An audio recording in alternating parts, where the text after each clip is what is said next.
రాష్ట్ర విద్యుత్ శాఖ మంత్రివర్యులు పెద్దలు గుంటకల్ల జగదీష్ రెడ్డి గారిని ఈ యొక్క కార్యక్రమానికి ముఖ్య అతిథులుగా రావడం జరుగుతుంది. వారి వేదిక మీదకి రావాల్సిందిగా సవినంగా ఆహ్వానిస్తున్నాం. విచ్చేసి ఈ యొక్క కార్యక్రమానికి వారి అధ్యక్షత వహించాల్సిందిగా రావాల్సిందిగా ఆహ్వానిస్తున్నాం. అదేవిధంగా మార్కెట్ చైర్మన్ గారిని వేదిక మీదకి రావాల్సిందిగా ఆహ్వానిస్తున్నాం. అదేవిధంగా DCMA చైర్మన్ గారిని వేదిక మీదకి రావాల్సిందిగా ఆహ్వానిస్తున్నాం. గౌరవనీయులు గ్రంథాలయ చైర్మన్ నిమ్మల శ్రీనివాస్, జిల్లా కలెక్టర్ గారు, మున్సిపల్ చైర్పర్సన్ సోదరి అన్నపూర్ణ గారు,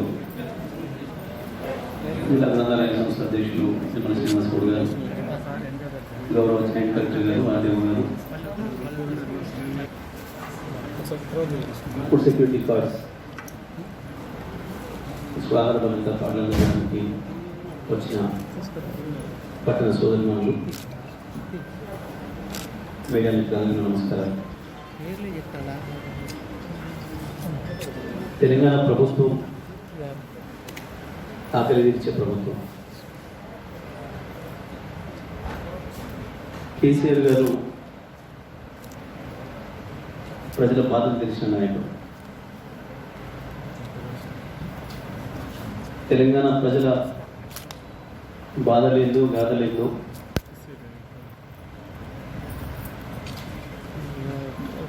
ఏ మూలన, ఏ దళిత వాడలో, ఏ గూడలో, ఏ గిరిజన తండాలో, ఏ బస్తీలో ఎవరి మనసుల్లో ఏ బాధ ఉందో ప్రభుత్వం ఆశ్రయిస్తేనే మేము లేచి నిలబడగలుగుతాం, ముందు నడవగలుగుతామని చెప్పి బాధించే ప్రజలు ఉన్నారు. వాళ్ళందరి మనసులో ఉన్న బాధల్ని అర్థం చేసుకొని పరిపాలన చేస్తూ ఉన్న మొట్టమొదటి ముఖ్యమంత్రి భారతదేశంలో కేసీఆర్ గారు. తెలంగాణ రాష్ట్రం వస్తే ఏమొస్తుందని మాట్లాడిన వాళ్ళకి, తెలంగాణ రాష్ట్రం వచ్చిన నాడు ఈ రాష్ట్ర ప్రజల బాధలు ఏముండనో ఇవాళ ఈ రాష్ట్ర ప్రజలు ఎక్కడో తేడా చూస్తే, మనసు పెట్టి చూస్తే అర్థమవుతుంది. తెలంగాణ రాష్ట్రం వచ్చే నాడు ఈ రాష్ట్రం ఆకలి చావులు, ఆత్మహత్యలతో వచ్చింది. 2014 జూన్ 2 నాడు రేపటి మీద నమ్మకం లేని ప్రజలు ఎప్పుడు రాత్రి ఉంటే బాగుందని కోరుకునేది. తెల్లవారుతుందంటే మంచినీళ్ళతోనే భయం మొదలయ్యేది.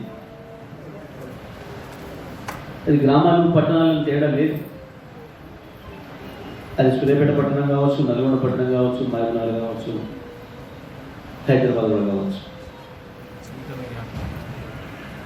గుక్కెడు మంచినీళ్ళకి బాధపడ్డది తెలంగాణ. పల్లెల్లో అక్కడి నీళ్ళు మంచినీళ్ళ కొరికి ఒక పూట ఇబ్బంది పడేవాళ్ళు. 3 కిలోమీటర్లు 4 కిలోమీటర్లు పోయి ఒక బిందెడు నీళ్ళ కొరకు ఎక్కడో ఊరు బయట ఉన్న బోర్ దగ్గర పోతే అక్కడ పోయేవరికి అక్కడ కరెంట్ లేకపోతే ఒక పూట ఆడన నిలవాల్సిన పరిస్థితి, ఇంటికి వచ్చి బాటిల్ ఊపిన పరిస్థితి లేకపోతుంది, చాయ్ పెట్టే పరిస్థితి లేకపోతుంది. పట్టణాల్లో మహిళలు వారానికి ఒక్కసారి వచ్చే నీళ్ళ కొరకు ఎదురు చూసి వచ్చిన ట్యాంకర్ నీళ్లు నాకు దొరుకుతాయో దొరకవో,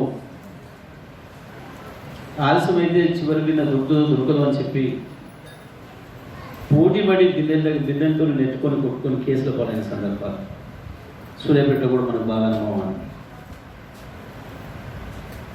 ఇది మంచినీళ్ళ పరిస్థితి తెలంగాణలో అన్నాడు. ఇవాళ మంచినీళ్ళ గురించి నేను చెప్పక్కర్లేదు, మీరే చూస్తున్నారు. మంచినీళ్ళ గురించి ఎవరికి దండక్కర్లేదు. ఇవాళ పోస్తే రావు అనుమానం అసలే లేదు. ప్రతిరోజు బ్రహ్మాండంగా కృష్ణా గోదావరి నదుల సురక్షితమైన నీళ్ళు ఏం చేతికి వస్తూ ఉన్నాయి. ఇంకొక వైపు వ్యవసాయం, 10 ఎకరాలను రైతు 15 ఎకరాలను రైతు కూడా పొలాలు వదిలిపెట్టి కూలి అవ్వాల్సిన దుస్థితి వచ్చింది పట్టణానికి. పని కొరకు పెట్టుకున్న పార్లర్లతో సహా తీసుకొని పట్టణాలకు జీతాలకు వలసలు లేదు. వ్యవసాయం అంటే విరక్తి వచ్చింది. వ్యవసాయం చేస్తున్నామని చెప్పడానికి భయపడ్డారు. ఏం చేస్తున్నాం అంటే వ్యవసాయం అంటే పిల్లనీయరు అనే స్థితికి వచ్చింది. అలాంటి చేనేత కార్మికులు, బీడి కార్మికులు ఆకలి చావు చూసినాం, రైతుల ఆత్మహత్యలు చూసినాం. అందుకే ఆనాడు తెల్లవారితే భయం. ఇవాళ తెలంగాణ మొత్తం భారతదేశమే కాదు ప్రపంచమే గర్వించదగ్గ స్థాయిలో ఆత్మవిశ్వాసం. ఇలా ఏ ఊరికి వెళ్ళినా ఏ వాటికి వెళ్ళినా పెద్ద మనుషులు వచ్చి ముందర కూర్చుంటున్నారు ధైర్యంగా. ఇది మా తెలంగాణ, ఇది మా ప్రభుత్వం, మా కేసీఆర్ నడుపుతున్న ప్రభుత్వం అని చెప్పి ముందుకు వచ్చి కూర్చుంటున్నారు. అవ్వాలని ఇవాళ వాళ్ళ ముఖాల్లో ఉండే మార్పు చూస్తేనే, ఆ తేడా చూస్తేనే కేసీఆర్ పరిపాలన ఏందో, తెలంగాణ రాష్ట్రం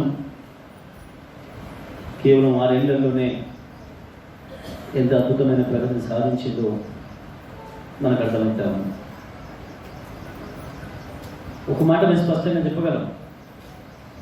ఎవరైనా తెలిసి అడిగినా, తెలియక అడిగినా, అమాయకంగా అడిగినా, రాజకీయ కోరిక అడిగినా ఏమొచ్చింది తెలంగాణలో కేసీఆర్ వస్తే అంటే, తెలంగాణలో కేసీఆర్ వస్తే ఆకలి పారిపోయింది, దరిద్రం పారిపోయింది, తెలంగాణ ప్రజలకి బ్రతుకు మీద విశ్వాసం వచ్చింది, రేపటి పైన నమ్మకం వచ్చింది. ఇది తెలంగాణ రాష్ట్రంలో టీఆర్ఎస్ ప్రభుత్వంగా, కేసీఆర్ ప్రభుత్వంగా సాధించండి. ఇవాళ ఏ కార్యక్రమం తీసుకున్నా గౌరవ కౌన్సిలర్స్ కూడా సార్ వచ్చిన తర్వాత వేదికకి రావాల్సి వస్తుంది. కాబట్టి కొద్దిగా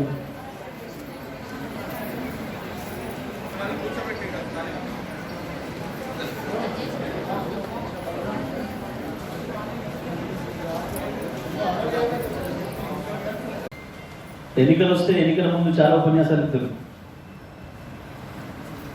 చాలా హామీలు ఇద్దరు.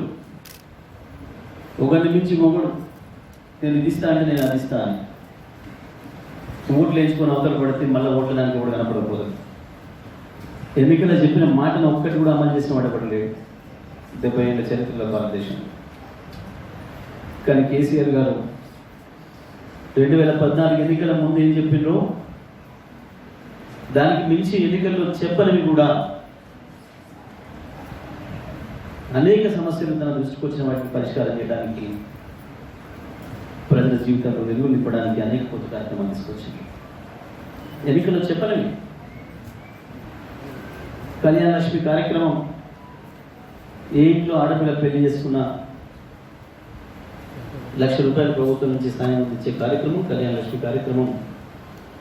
ఎవరు అడగలే. ఎన్నికల ముందు మేము కూడా చెప్పలే, దాని పేరు చెప్పి మేమేమో తీసుకోలేదు.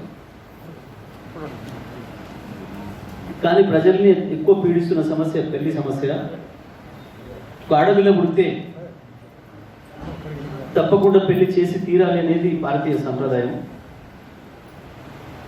పెళ్లికి వచ్చిన పిల్ల ఇంటి మీద ఉంటే అవమానంగా భావిస్తారు తల్లిదండ్రులు. దాని కొరకు ఎంతైనా అప్పు చేస్తారు. ఆ అప్పులు తీరక అనేక కుటుంబాలు ఆత్మహత్య చేసుకుంటా ఉన్నాయి. అందుకే ప్రభుత్వంగా మనమే కొంత సాయం చేస్తే ఆ కుటుంబం ధైర్యంగా ఉంటుంది అని చెప్పి కేసీఆర్ గారే స్వయంగా ఆలోచన చేసి తీసుకొచ్చి ప్రవేశపెట్టిన కార్యక్రమం కళ్యాణ లక్ష్మి. దాంట్లో కూడా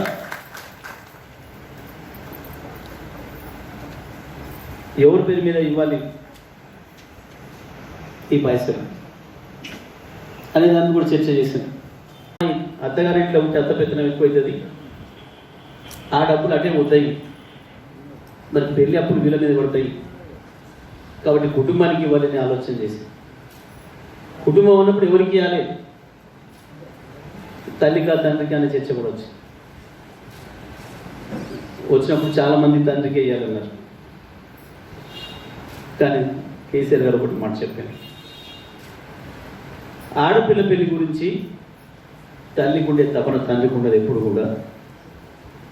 తండ్రి పెద్దగా అయినాక బాధ్యత వచ్చిన తర్వాత పెళ్లి చేయాలని ఆలోచన చేస్తాడు, అదే విషయం. కానీ పిల్ల పుట్టినరోజు నుంచే పెళ్లి గురించి ఆలోచించేది తల్లి మాత్రమే. అందుకే తల్లి పేరు మీద ఇవాళ చెప్పు అని చెప్పి స్వయంగా ముఖ్యమంత్రి గారు ఆలోచన చేసి తల్లుల పేరు మీదనే చెప్పించే కార్యక్రమం తీసుకొచ్చి ఆ తర్వాత కేసీఆర్ కిట్ కార్యక్రమం. ఎందుకు తెలంగాణలో పిల్లలు పుట్టే సమయంలో తల్లులు పిల్లలు చనిపోతున్నారు, పుట్టే పిల్లలు వికలాంగులుగా పుడుతున్నారు, లేదా పుట్టుకలోనే చచ్చిపోతున్నారు, లేదా ఆడపిల్లలు అని చెప్పి తెరిచి ముందే చంపేస్తున్నారు, ఇవన్నీ జరుగుతున్నాయి అని చెప్పి ఆలోచన చేసి ముఖ్యమంత్రి గారు చేసినప్పుడు దాంట్లో ప్రధానంగా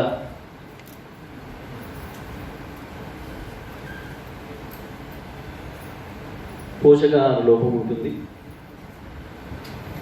కడుపులో బిడ్డపడ్డ రోజు నుంచి తల్లి తిండి ఎక్కువ తినాలి, కానీ ఇప్పుడు మన దగ్గర పరిస్థితి పడ్డ బిడ్డను కూడా మనమే చదవాలి, మనమే పోషకాహారం ఇచ్చి మంచి పెంచాలి అని చెప్పి పెళ్ళైన నెల తప్పిన రోజు నుంచే ప్రభుత్వ ఆసుపత్రిలో నమోదు చేసుకొని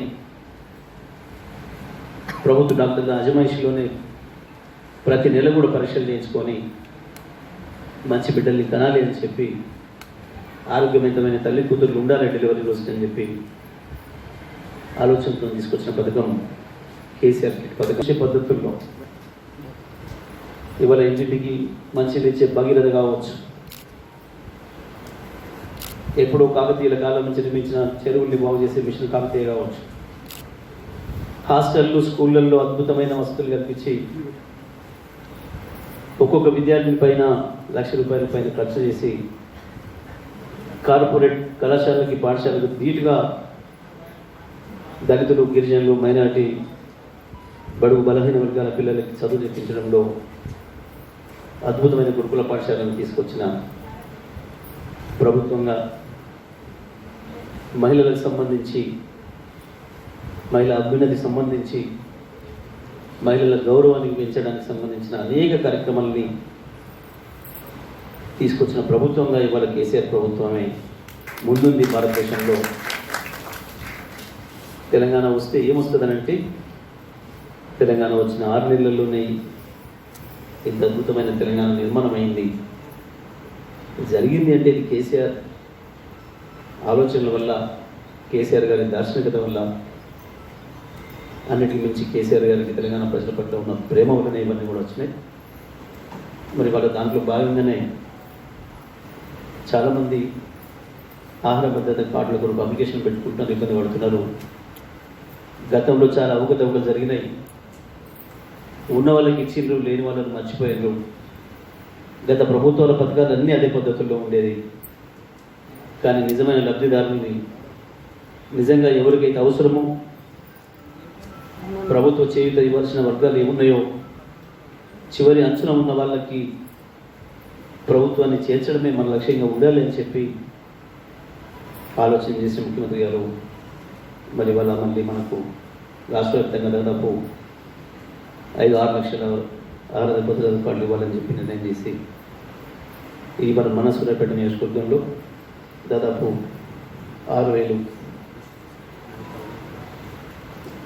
9,000 పైగా కార్డులు సూర్యాపేట జిల్లాలో ఇవ్వాలని చెప్పి నిర్ణయం చేసి ఈ పథకాన్ని మనం ప్రారంభించుకోవడం జరుగుతూ ఉంది. మరి ఈ కార్యక్రమంలో ఆహార భద్రత కార్డులను కూడా వచ్చిన పట్టణ ప్రజలందరికీ కూడా శుభాకాంక్షలు తెలియజేస్తూ జై తెలంగాణ.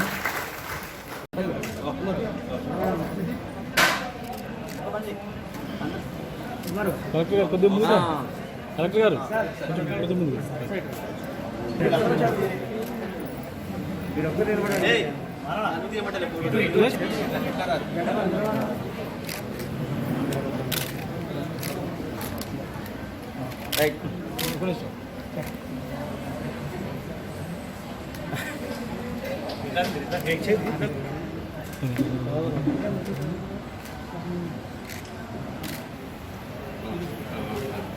తెలంగాణ రాష్ట్ర ప్రభుత్వం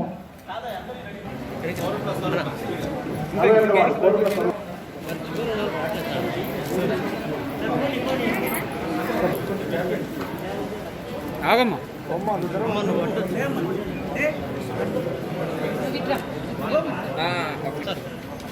22వ వార్డు రిషిక 22వ వార్డు కూర్చో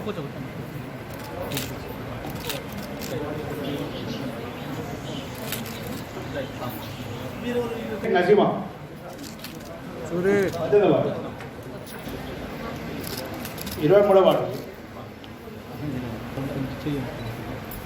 రాడా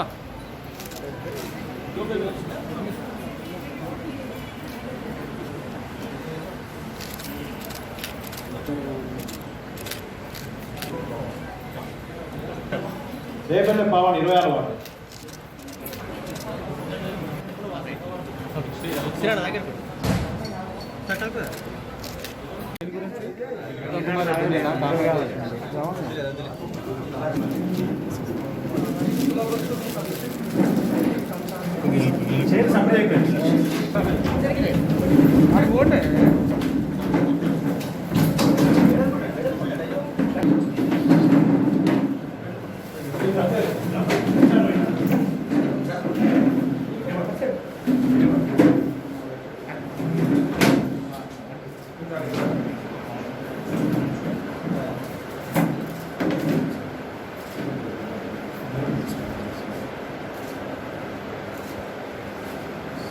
ఓకే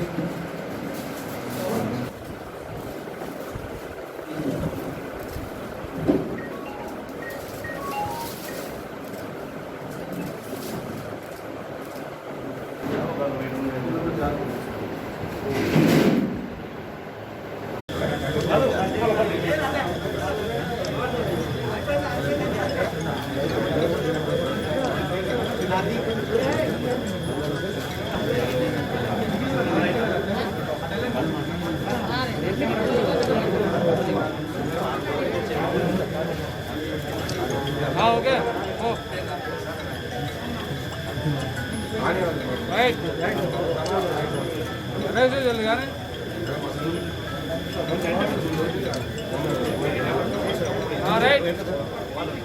రైట్ అమ్మాయి నంబర్